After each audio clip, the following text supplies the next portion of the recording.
Le 24 février, lorsque les Européens se sont réveillés, qu'ils ont découvert la guerre brutale, cette violation flagrante du droit international, pour reprendre l'expression du chancelier allemand Olaf Scholz, les Européens et l'Union européenne en fait ont changé d'air, ils ont changé de monde et après le 24 février, on ne peut pas dire qu'ils vivent tout à fait dans le même monde que celui dans lequel ils vivaient jusqu'alors. Ce qui montre bien que beaucoup de choses ont changé avec le début de la guerre en Ukraine. Ce n'est pas une crise de plus, comme avait pu l'être par exemple l'évacuation catastrophique de Kaboul. C'est vraiment la fin d'une ère et c'est aussi la fin d'une conception de la sécurité européenne coopérative. Et ça, je pense, c'est quelque chose de très clair. Il y a une bascule qui s'est produite en Europe et principalement en Allemagne, et c'est ce dont témoigne le discours d'Olaf Scholz devant le Bundestag.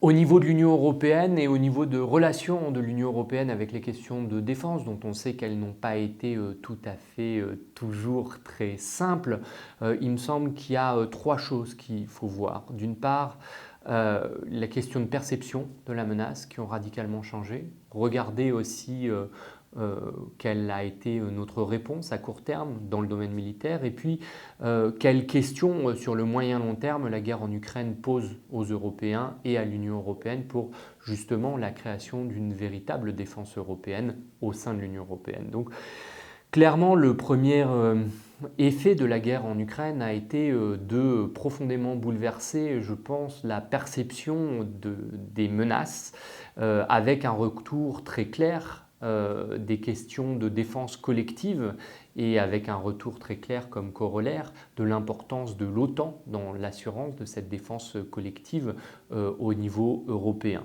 Avec l'invasion vraiment brutale, comparée au scénario de 2014, il n'y a même pas cette mise en scène d'un référendum et au sein de la Crimée et une demande d'annexion. C'est vraiment une invasion brutale et un retour de la guerre au sens le plus basique, le retour de la guerre territoriale sur le territoire européen. Et bien avec cette guerre en Ukraine, c'est un scénario, disons que les scénarios du pire pour l'Union européenne, pour les Européens, se sont considérablement développés et ont considérablement empiré. Aujourd'hui, le scénario du pire sur le moyen terme, c'est que la Russie de Vladimir Poutine décide de venir tester la solidarité soit de l'OTAN, soit de l'Union européenne. Les armées européennes, et en particulier en Europe occidentale, ne sont pas particulièrement préparées à ce type de conflit à haute intensité sur des questions de défense du territoire. Et ça, c'est quelque chose qui va avoir un impact et qui a déjà un impact sur la manière dont on se projette dans le futur en matière de défense. Par ailleurs, ce changement dans la perception des menaces, jusqu'à présent, la menace russe était surtout perçue par nos partenaires d'Europe centrale et orientale, se traduit aussi et va continuer à se traduire par un rééquilibrage interne au sein de l'Union entre justement l'Europe de l'Ouest et puis l'Europe centrale et orientale, et j'insiste sur Europe centrale et orientale parce que ce sont deux Europes qu'on a tendance à confondre en parlant d'Europe de l'Est, qui ne veut pas dire grand-chose. Et on pourrait parler d'ailleurs par ailleurs de l'Europe nordique et de l'Europe baltique, et il va y avoir un rééquilibrage sur les questions stratégiques, plutôt au profit de ces pays d'Europe centrale et orientale qui nous alertent depuis de nombreuses années sur les dangers que pouvait représenter et que peut représenter la Russie de Vladimir Poutine. Intéressons-nous maintenant sur les réactions qui ont été adoptées, qui ont été celles de l'Europe et de l'Union européenne, des Européens jusqu'à présent, qui ont été massives. particulièrement dans le domaine économique, mais je ne vais pas m'attarder sur ces aspects, mais aussi dans le domaine de la défense. On sait par exemple que les Européens se sont accordés pour utiliser la toute nouvelle, la toute jeune facilité européenne de paix, pour l'utiliser pour financer l'exportation d'armements vers l'Ukraine. On sait qu'un certain nombre de pays, comme la Suède, comme l'Allemagne, ont brisé des tabous qui étaient des tabous très fortement ancrés dans leur politique étrangère sur la livraison d'armes à des pays en guerre. La Suède, l'Allemagne ont livré des armes à l'Ukraine. Ça, c'est une vraie rupture.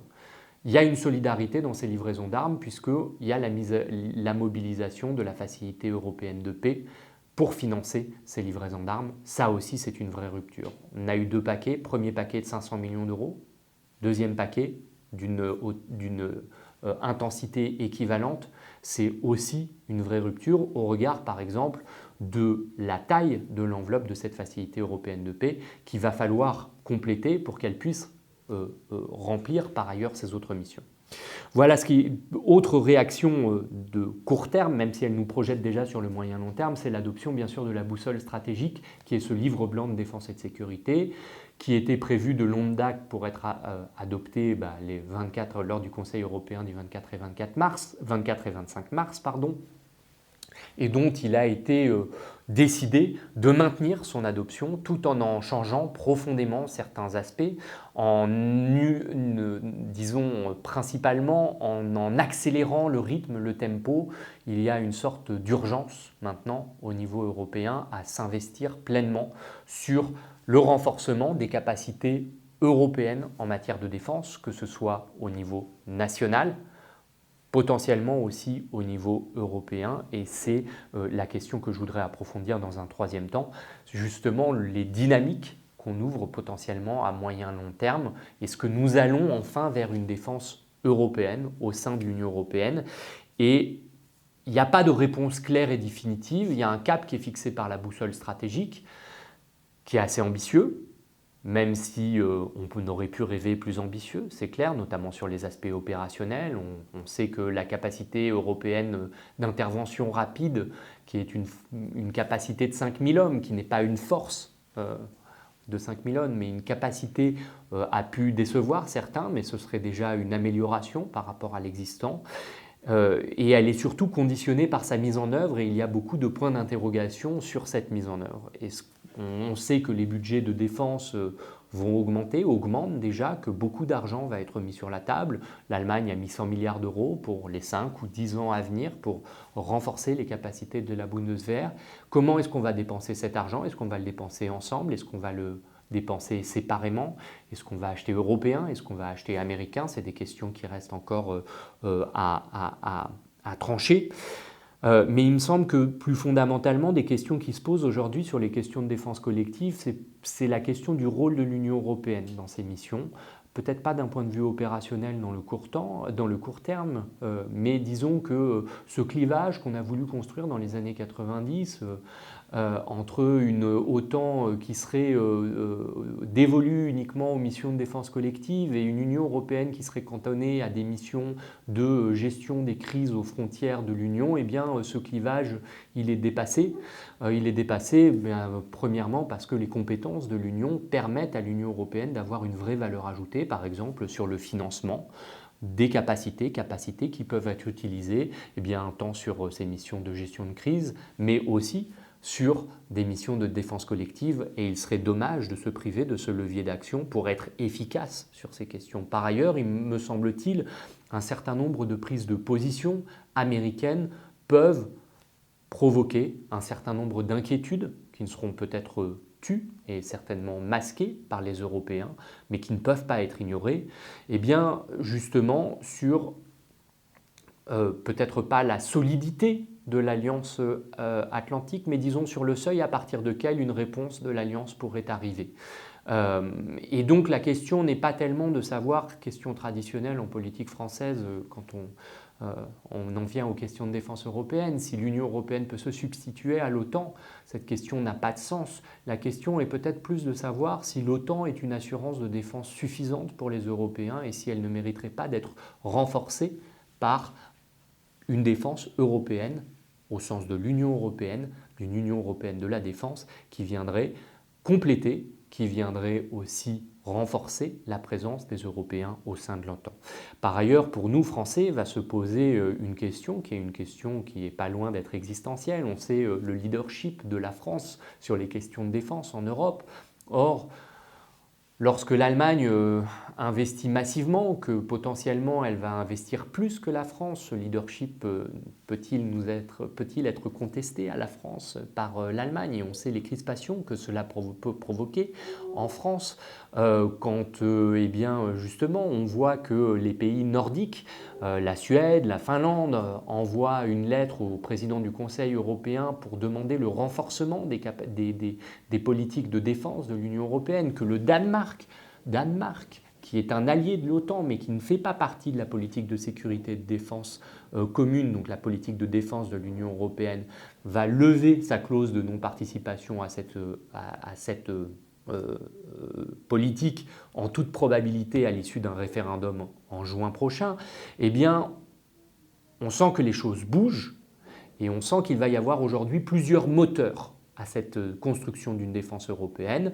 Sommes-nous capables, au sein des institutions européennes, mais aussi nous, Français, d'accepter l'existence de ces différents moteurs pour une défense européenne? Il faut espérer que la réponse soit positive, parce que c'est finalement des thèses françaises qui viennent à trouver leur aboutissement au niveau européen, même si il va falloir, et c'est la logique de la construction européenne, apprendre à faire des compromis sur les tenants, les aboutissants, les finalités aussi de cette défense européenne. Enfin, me semble-t-il, une dernière question, enfin une des nombreuses questions qui est posée par la guerre en Ukraine, mais sur laquelle je voudrais m'attarder quelques secondes, c'est la stratégie que les Européens vont devoir définir face à la Russie, que ce soit en Europe ou que ce soit ailleurs. Il est clair que jusqu'à présent, nous avons été, nous Européens, en particulier au sein de l'Union européenne, mais aussi dans d'autres formats, en mode réactif par rapport aux intentions russes et à la stratégie russe d'extension de son influence, mais même de son territoire, puisque c'est ce qui est en jeu aujourd'hui en Ukraine.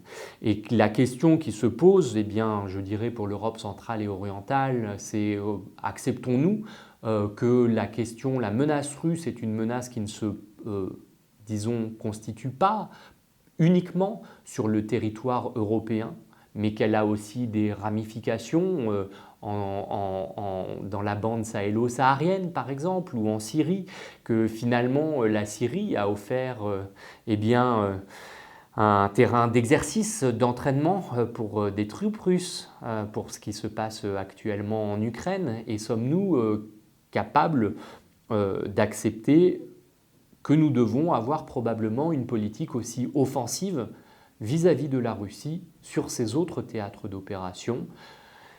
Et donc il va falloir redéfinir nos modalités d'action probablement profondément. Voilà un certain nombre de questions qui sont immenses, qui ne trouveront pas de réponse dans les semaines qui arrivent, mais espérons-le dans les mois, dans les années à venir, et qui posent les bases de la construction d'une défense européenne.